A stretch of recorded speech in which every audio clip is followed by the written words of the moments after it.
3, 2, 1. What is going on, Southwest ISD? We are back with another episode of Scoreboard. I am Brandon Medina. We have the SWISD Athletic Director, Mr. Peter Wagner, in the building as well. We're going to be talking basketball, soccer, and more. I know we have swim meets coming up at the end of the month. Obviously, a lot of things are happening and moving, and there's a lot of moving pieces. But at the end of the day, we get to come here once a week with you guys, talk about SWISD Athletics, the state of SWISD Athletics with the man, Athletic Director Peter Wagner. How are we doing, sir? I'm doing great. How are you doing, sir? I'm doing good, man. I'm doing good. I'm not doing as good as the Southwest boys soccer team, who is completely just annihilating competition and is undefeated. I'm doing a little less than that. I'm doing okay, right? We're still uphill challenges here and there, but going right into it, I mean, let's talk about this. They're ranked in the top 10 right now, I think, in the state. 4-0 in district, not even close, a lot of those games. Just absolutely making huge strides to be the best team that they can be. I don't know if you know off the top of your head, and maybe you don't, but I don't know, what's the best season that we've seen for soccer that Southwest has had since, I guess, since you've been here? Do you remember? We've had probably 2 or 3 that have been pretty phenomenal. I think we went to the regional tournament probably in 2012. Coach Lenny will tell you, but we lost to Brownsville Rivera, okay, and a double overtime. Yeah, that was pretty cool. And then Coach Jaramillo had us in the regional semis. What is that now? 2 years ago, 3 years ago. I think we went 2 years in a row and stuff. I think we're 28-0 in district in the last 2 years. Wow. Southwest High School boys soccer. The girls are 27-1 the last 2 years. The best season, I mean, if you go by distance of what you did in the playoffs, we've had 3 where we've been to the regional semis. I don't think we've been to the finals yet. And then I would say probably 3 years ago when we went to the regional tournament. But I don't know that we were. I think we were 6A at the time. Oh, okay. So we may not have been undefeated in district. Gotcha. Well, this team looks to possibly go and move forward and break any of those records. I mean, hopefully, right? And so you look at this. Edson Gonzalez is one of the players on the Southwest High School boys team, averaging 2 goals a game, has 6 goals total out of just 4 games, an extremely dominant player, and he's a senior, so he's leading this team, captaining this team. And I think when you look at this team is very much run by that junior-senior group. So this is a team that's been through their own trials and tribulations, growing into their own characters and growing into their own players. What does it mean for a team like this, since you were a coach? Obviously, different sport, but as a coach, what does it mean for a team that's maybe gone through that from freshman to their senior year and now being run by seniors and juniors versus maybe sophomores and juniors, or whatever the case? What does it mean having that senior leadership that has been through some trials and tribulations in the past? Well, I think it's just a matter of confidence. I've been there before. This is what we expect. You know, that this is what it takes to a certain degree. And then, just the pedigree of, okay, here's where we're at. Now that next step is, consistently beating the top teams in the state, the Georgetowns and and those guys. And that's why, last week they were in Georgetown, last week at the Georgetown tournament. Yep. Both Legacy and Southwest, for the purpose of, all right, let's go see what we're going to see in the second and third and fourth round of the playoffs, so that when we get there, it's not, you're like, oh, holy moly, it's a little bit faster. You know what to expect. Yep. And they, to bring it around to right now is, Southwest went 3-0. I'm not so sure they played the same specific quality of teams that Legacy did, because Legacy went 0-3, but a little bit different. So Southwest I think they beat Ray. They beat Corpus Christi Ray. Mm-hmm. They beat Pflugerville and Austin. They beat Pflugerville Connolly on Thursday. They beat Ray on Friday, and then they beat Austin Anderson on Saturday. And I don't know where those guys are at. I know Ray's a perennial playoff team in soccer. We've played them in the past. But then you look at what Legacy did, and they played pretty close to the 3 teams they played. 2 of those 3 teams, I think, were either in the state finals in the last 3 years. Lucas Lovejoy, which is a suburb of Allen, outside in North Texas, outside of Dallas, and then they played Huntsville, outside of Houston. They played them to 2-0, and then they played Del Valle right there in Austin.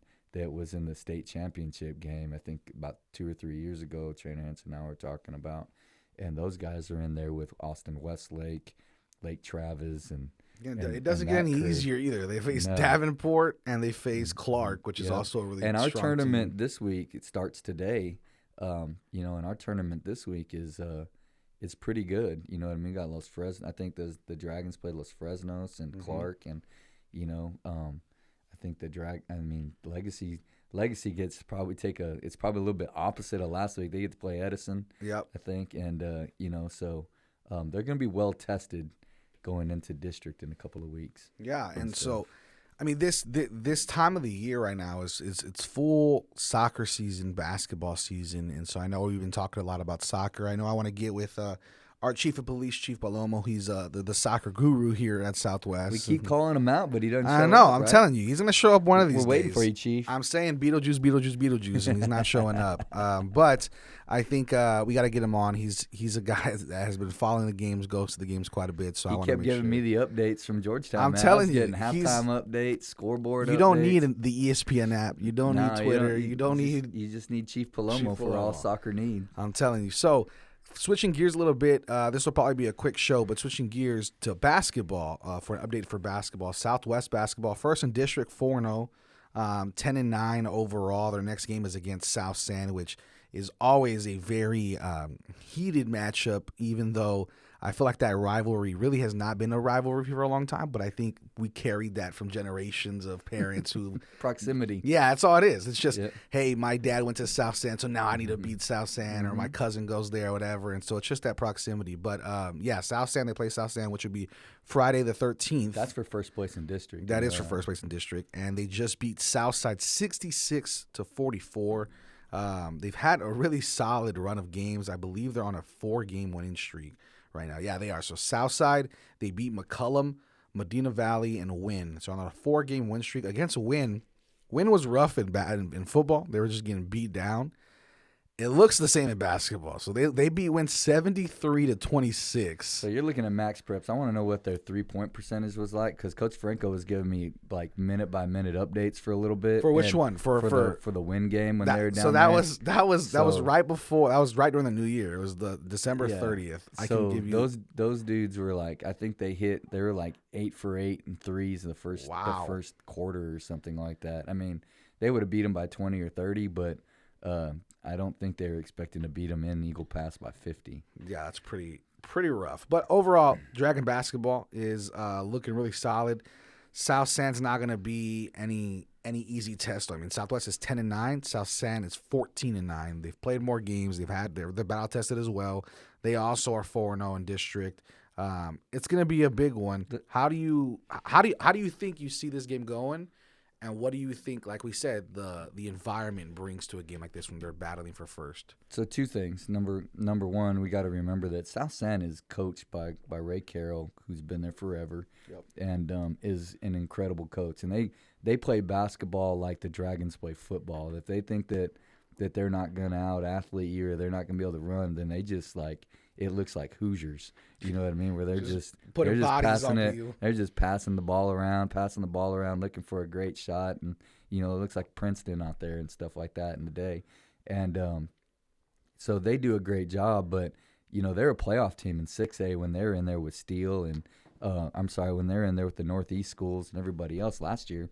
They made the playoffs and went a round, I think, or 2. So they're a good basketball team.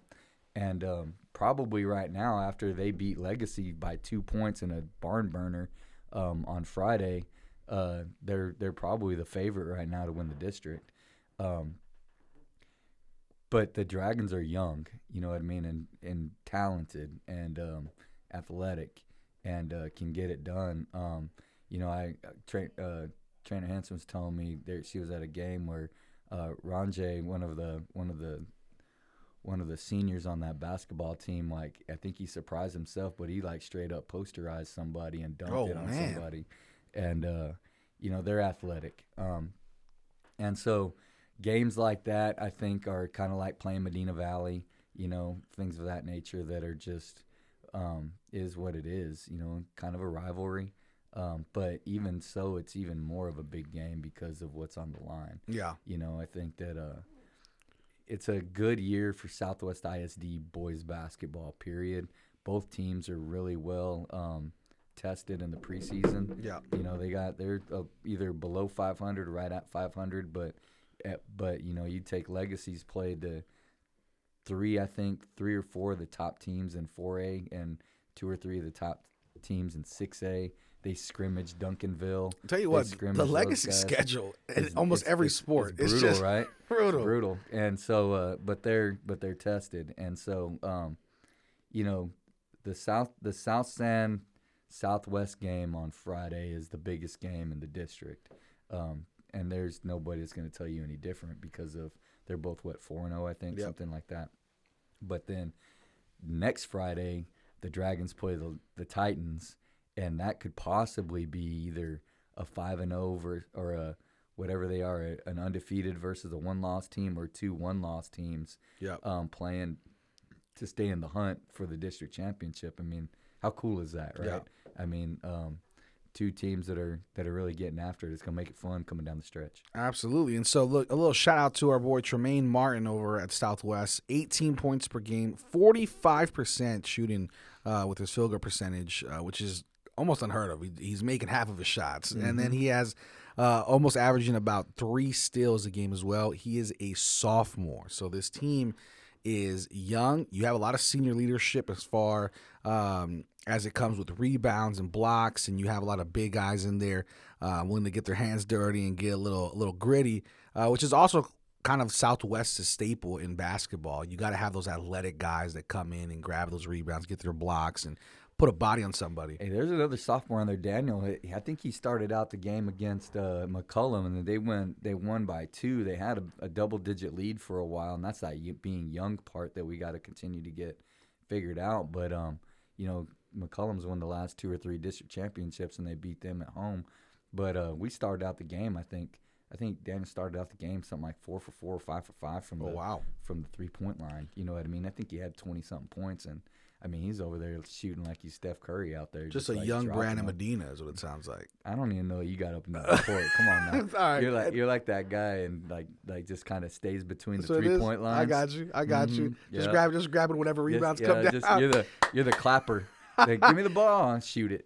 So let's talk about Legacy Boys Varsity. Like you said, also a team that is not at all shy at all in this district hunt. They're 2-1. Overall, they have struggled, but I think they struggled early, like you said, because of the schedule. It's a brutal schedule for them. They do have a win coming up, though. And watch out. There you go. Hopefully you could get a win there. No pun intended. But Southwest did beat them 73-26. If you could just beat them 73-27, that'd be great. Whatever. No pressure, but that'd be awesome. So you have that. They just played South San and gave them a run for their money. They played them on the 6th of January, and that was 43-41, so was able to compete. This team is good. They did beat Southside before that 71-51, and right before the year ended in 2022, they beat McCullum 66-45. So this team is definitely ready to play. Like you said, it's going to be Southwest and Southwest Legacy next Friday on the 20th. For anybody interested, that's going to be the Fire and Armor basketball game. And I think it could possibly be an undefeated team at the 1 seed versus, I would assume, a tied for second Southwest Legacy to stay in the hunt. So that'd be a big one, man. And then switching speeds to Let me do one more thing on that Fire and Armor basketball game. We had a young kid, a young student athlete at McAuliffe who had an accident, Marcus Rutledge, over the holiday, and who's burned, and we're really trying to help his family out. And I know McAuliffe's doing a big fiesta to raise some money for him and stuff. And so athletics wants to jump in on that too. So we're gonna do on the 20th. The girls play at the girls and boys play. I mean, the girls play each other. The Titans and the Dragons play at Legacy, and the boys play each other at Southwest. And we're going to do a pass the hat. So they have a GoFundMe account. We want to bring some attention and awareness to that, so we can help that family out in our community. A young student athlete that really loves football, played basketball at McAuliffe as an 8th grader. And so if you want to come out and be a part of that. Also during that time, we're going to recognize our Hoop Fest champions from 3rd, 4th, 5th, and 6th grade. They'll be honorary captains like we did at the Fire and Armor Bowl for punt, pass, and kick. So big time for a community to come out, support people in need, and the young kids that are coming up in our programs. Yeah, and bouncing off of that, McAuliffe will have their own Rocket Fest as a benefit fundraiser for the family as well. So if you can't make the 20th of what Peter Wagner just told you, the 27th, that following Friday, Rocket Fest will have live music, games, Kona Ice, some activities, food, performances, a DJ, all that good stuff. January 27th at McAuliffe Middle School from 5 to 7 p.m. They do say to bring your own lawn chairs if you want to come out and enjoy the music and stuff like that, but it should be a very fun time, and again, it benefits a student in our community, a family in need, and this community is very good about coming out and supporting stuff like this, and so we really are pushing it and really hoping that you all can make it, whether it's the 20th at the basketball game or the 27th at Rocket Fest at McAuliffe Middle School. Talking more about basketball, though, talk to me about girls basketball at Southwest and Southwest Legacy. I know Southwest Legacy is pretty young. They do have a really good player though over there named Kara Martinez. She scored 1,000 points. Yeah, I mean she's a hooper, and she's a junior, by the way. So when you say 1,000 points as a junior, that's pretty crazy to have that accomplishment already. Almost 17 points a game. She has about 2.5 steals a game as well. She's really good. And then the other stat stuffer over there is Yvette Gonzalez over at Southwest Legacy. She is in almost every other stat that Kara's not. So, I mean, field goal percentage, 43%. She has about 6 rebounds per game, and she has about 1 block a game. So, I mean, this team is well-rounded, and they're all very young, juniors, sophomores, stuff like that. Talk to me about Legacy's basketball program for their varsity girls, and what does it mean to have that leadership early going into possibly their senior year where everybody is, starting to round out as a player. I was talking to Coach to Coach Hernandez about this yesterday morning a little bit. They're struggling putting the ball in the basket. It's not a matter of lack of effort. It's not a matter of lack of coaching. You watch them play, and the same for the Dragons. They're in the right spots. It's like we talked about last time, it's a work in progress, right? Yep. But it's even more work in progress because we got to start playing at the much younger levels in the 3rd and the 4th and the 5th grade, because a lot of the struggles come from we know where to go, but it's how fast you do it. It's getting to that spot when making that pass that is going to be there. Like in football, what do we talk about? You got to throw them open. You got to anticipate them being open, right? Stuff like that. Same thing in basketball. And I think that's where we're at. I mean, we got great kids. Our Southwest Legacy girls basketball team in our character development program, our Warrior program, leads the way usually with almost their whole team as being Warriors. So they're winning what I would argue is the most important game. But it's just a matter of keep doing what you're doing. Trust the process. I hear Coach Lyra talking about that. She puts that on her Sports U page to her team and community and stuff, that, hey, you just got to trust the process and keep working, and that's kind of life, isn't it? It is. And I think it's the same story with Southwest High School, obviously, young team, still trying to find their groove. A lot of sophomores and juniors leading the way. That's going to be a big game on that Friday. It might not be a whole lot for playoff contention, but that was a 2-point game the other day over the break. Yeah. And they always play 2-point games. I mean, they're always close. They've probably split a lot of the time. I don't know the exact record over the whole time, but good stuff. Yeah, I know before we left for break, like you said, on the 20th of December, when they played, it was 29-26, the lowest scoring game for both sides. I mean, just an absolutely defensive game. The environment puts pressure on both teams, right? Because people are going to show out for that. And then you look at the games they've had after. I mean, 42 points scored, 55 points scored, 58, 60. I mean, when you talk about Southwest and Southwest legacy at a score of 29-26 versus everything else they've scored throughout, I mean, this is a very interesting matchup, to say the least, because of the fact that I think that environment adds in. It's hard to make a shot when everybody's watching, right? I mean, during a normal game, you don't know the away side. You could care less about what they think about your game, whatever. You know, hey, I have a friend who has a cousin who has this, who goes to Southwest, and they're going to be there, and this is going to be there. And so that's going to be a fun one, I agree. And so basketball is looking to continue the charge as far as for boys. On the women's and girls side, I think it's a big transition period that hopefully both teams are so young that maybe next year or the following year they kind of come into fruition. As far as soccer goes, though, I mean, soccer is one of the most successful sports in this entire district that we've seen a history of success. You see that same pressure on the boys.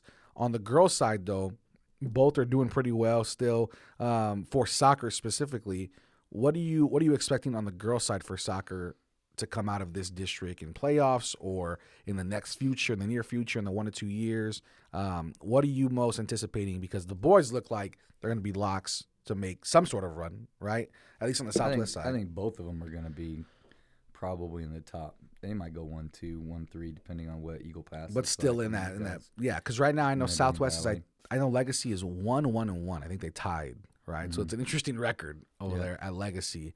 But also it's basically you start fresh. There's no you're 500. And again, they've played some pretty good teams. Yeah, and everything. On the girls' side, let's talk girls then. So they were both at the Northside tournament this last weekend, and both teams beat Harlan, which is big because Harlan was a 2-3 rounder last year. But big. I know Coach Jessica Hall Martinez was our head coach at Legacy, was super excited because, and she should be, because they took a big step forward at the Northside tournament this week. They beat they beat Harlan, which is huge for them. Yep. They tied Jay on Saturday, and Jay hadn't lost. They tied Jay, and then they had lost to Marshall. But it was a good game. You know what I mean?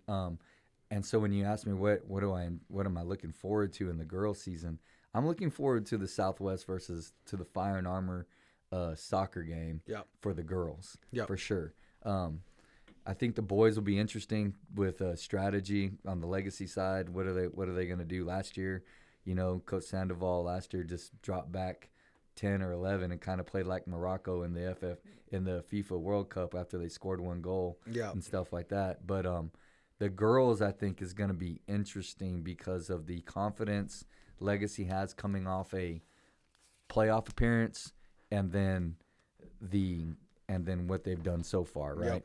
The Southwest girls come with expectations, you know what I mean?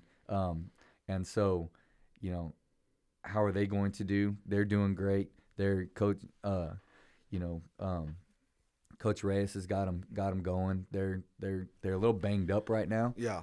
But going into this week, we'll see how that goes. Yeah. I think I'm excited about when they play each other, and then I think the district race is going to be interesting. I can see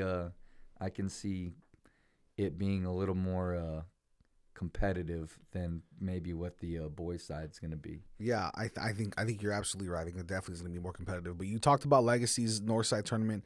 Southwest had an interesting one, man. They had a battle against Jefferson, win 4-3. That was the first game. The first game, and then they beat Harlan, like you said. Yeah. Here's where it gets tricky, though. You go in confidence-wise, right? You lose to Bernie 7-1. Who's the best, probably one of the top teams. Yeah, no problem, easily. But still, you go in there knowing, okay, we slipped up against that team, right? We've seen the mountaintop almost, right? We've seen the competition that's out there now. Yeah. Now, how do you as a coach get 16, 17, 18-year-old, not kids but teens to believe like, hey, have a memory of a goldfish. You know what I mean? Forget about that. Let's move forward. How do you encourage a team after a loss like that especially in a game where 7-1 is obviously a huge score. How do you encourage them to get back on track, go harder in practice, go harder in training, and do you rely on a certain individual to kind of lead that charge, or what do you think as a coach? I think that it's more of in high school we need to teach about life, and it's like I said earlier about the girls and others is it's a process, right? So I know that on the Southwest side, and talking to Coach Franco, Coach Reyes has, both Coach Reyes and Coach Hall Martinez were beat up. They didn't practice on Monday. You know what I mean? It was like, we're gonna watch video and stuff. And Coach Franco told me, he's like, man, Coach Reyes had him in there. They were watching video. It wasn't brutal, but they were learning. It was good, And so how do you come back after that and keep people confident? Is you can't make it about the scoreboard. Our society likes to make it about the scoreboard. Winning and losing is what defines you, and that's probably what's wrong with our society right now. The whole Carol Dweck growth mindset and things like that. And she's focused on effort. We're focused on effort. We're focused on what are you doing? What are you choosing to do to put yourself in the best position to win? Because that's all you have control over. If you're going to sit over here and worry about things you don't have any control over, all you're going to do is create mental health issues. Yep. And so we are working with our coaches and working with our kids to start learning that it's about how you see a situation and then how you choose to react to it, and then using sports, as you're talking about, to teach those lessons. Mm-hmm. And so how do you fix that? You focus on what you did, what you can do better, what you can choose to prepare for the next thing, and then you march on. You don't have when we do our 7 habits training with our coaches, the fun one is that we talk about is your circle of control versus your circle of influence. Your circle of concern. The things that are immediately that you can act on, and the things that you have no control over, right? And the fun part is winning in your circle of control. And that is a fun one to ask society, because society would say yes. And I would say if you're the Minnesota Vikings, that's somewhat true, because you get to shop for your groceries, right? Mm-hmm. In high school, we don't get to do that. You get what comes to you. So what we're concerned about is what is in your circle of control versus what's in your circle of concern. Gotcha. And then we focus on that, and as coaches and as kids and as a group of people, if we start focusing on you control your effort, you control how you prepare, you control how you feel to a certain degree or how you manage your feelings, and you control how you treat other people and things like that. And we focus on those things, and we're learning to do a better job of that. Mm-hmm. That's our Warrior program, things like that. But that's where it's at. You know what I mean? Is winning in your circle of control? I would say no, because you don't get to make your schedule. You don't get to say who's doing that. You don't get to say who showed up on theirs. Yeah, you don't get to do any of those things. You don't know who's hurt on the Dragons or the Titans that went to play that game. So what Coach Reyes did was she brought him in the videos room and said, "This is what you chose to do on this play. Hey, how can we see this better to maybe do a cross, kick it, do a crosser, whatever, and things like that." And we go over those things so we get better. And then we hold people accountable for their choices. We're not born losers. We're not born winners. We're born choosers. Absolutely. And it's the way it goes. Yeah, unless you're a Green Bay Packer. You're born losers. But anyways, as we continue on in the conversation, we want to say thank you again for listening.